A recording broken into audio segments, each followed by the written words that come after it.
Skandal cinta terlarang Rade Ayu Lembah yang penuh darah hingga membuat runtuhnya kekuasaan Amangkurat III.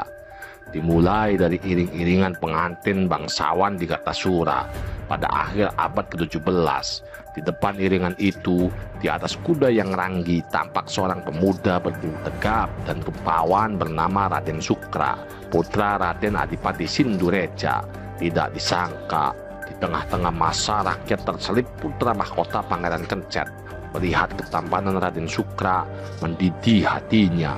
Menjadi tampan ternyata buruk di kerajaan Kartasura pada masa Amangkurat III. Malam setelah iring-iringan itu juga, Sukra dipanggil Sutikna. Hanya karena tampan, Sukra disiksa di hadapan Adipati Anom. Ia beramai-ramai dipukuli oleh prajurit dan matanya dimasukkan semut hitam hingga berdarah. Mendapat siksaan yang begitu keji, Sukra jatuh pingsan. Tubuhnya lalu diusung oleh pasukan Adipati Anom dan dibuang begitu saja di tengah jalan. Hingga akhirnya ditemukan serta dibawa pulang oleh Abdi Sindureja. Melihat putranya dianiaya seperti maling motor pada abad ke-21 ini, darah Raden Adipati Sindureja langsung mendidih. Ia ingin menuntut balas, namun tidak berdaya saat menyadari bahwa dirinya hanya seorang abdi Raja Kartasura. Seminggu setelah penyiksaan kejam itu, Sukra telah kembali pulih. Dendam membara dalam dirinya. Dia bertekad menghadapi Sutikna di mana saja. Dia lalu mengumpulkan 70 prajurit Bugis pilihan yang siap mengamuk dengannya. Namun harus ada dalih. Seperti pada zaman peperangan modern, dalih digunakan untuk menyerang dan menguasai pihak lain. Akhirnya dalih itu ada pada istri pertama Kencet, yakni Raden Ayu Lembah yang dicampakkan. Sudah menjadi rahasia umum yang tersebar luas di Kartasura bahwa Raden Ayu Lembah disia-siakan oleh Amangkurat III yang lebih asik dengan perempuan baru. Hati wanita mana yang tidak sakit diperlakukan suaminya seperti itu. Raden Ayu Lembah pun pulang ke rumah orang tuanya.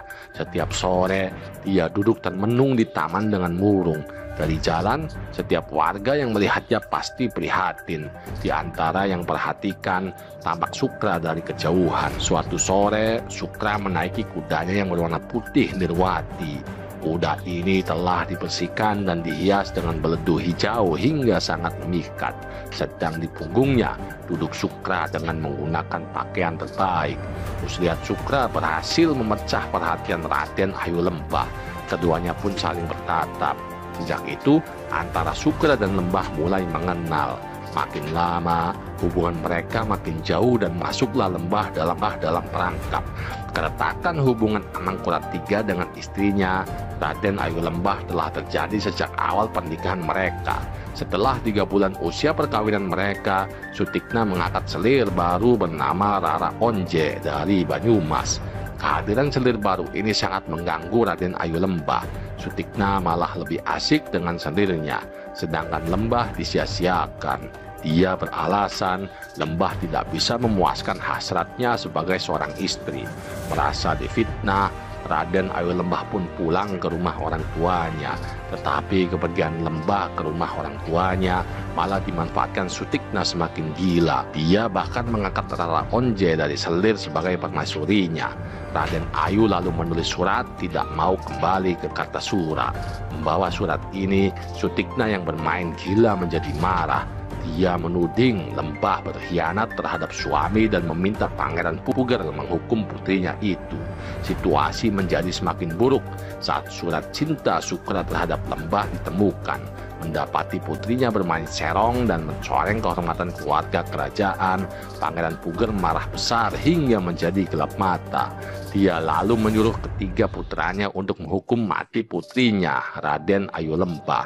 Mendapat perintah itu, ketiga putra Pangeran Puger langsung lemas. Di bawah tekanan sang ayah, akhirnya eksekusi mati dilakukan. Prosesi hukuman mati ini berlangsung tragis. Raden Ayu Lembah dihukum mati dengan cara dicekik oleh adik-adiknya. Sedangkan dayang-dayang Lembah dijebloskan telanjang ke kandang macan. Sementara Sukra dibunuh oleh orang suruhan Amangkurat III. Seperti tidak tahu malu, Sutikna lalu menikahi adik Raden Ayu Lembah, yakni Ayu Himpun.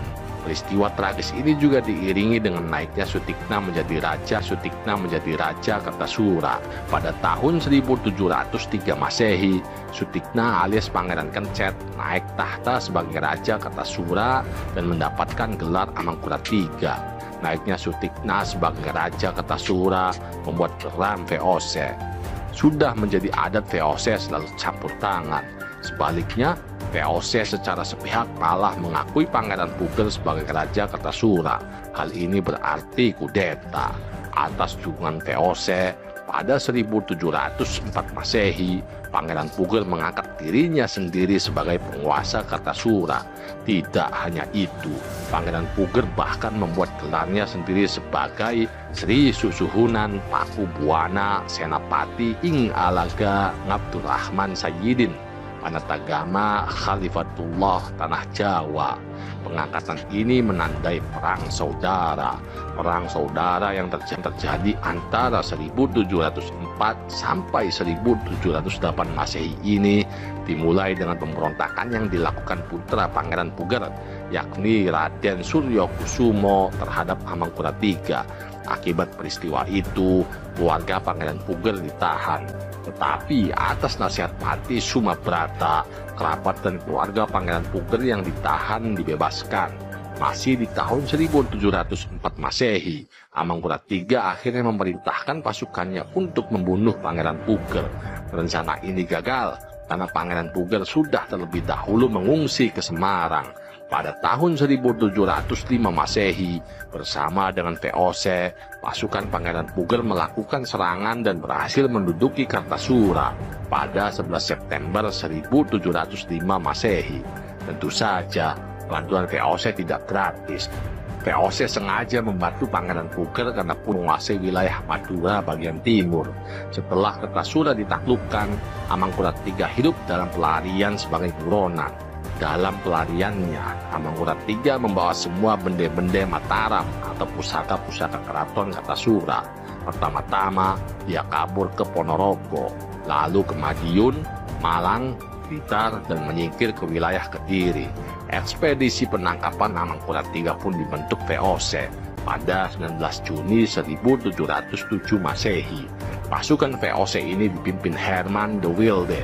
Mereka akhirnya menangkap Amangkurat III di Surabaya pada 1708 Masehi.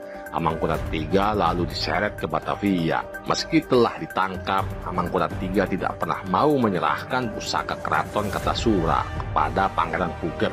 Dari Batavia, Amangkurat III dihukum dibuang ke Sri Lanka.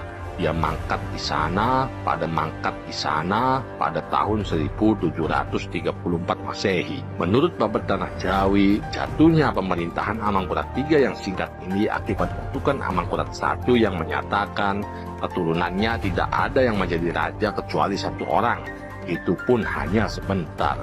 Dengan jatuhnya Amangkurat III dan dikuasainya Kertasura oleh Pangeran Puger, maka sebagai gantinya wilayah Priangan, Cirebon, dan Madura bagian timur diserahkan kepada VOC sebagai imbalan. Aduh, lagi-lagi karena wanita, bray. Benar kata Gajah Mada, perempuan bagiku tidak ubahnya rasa lapar dan haus yang harus dilawan.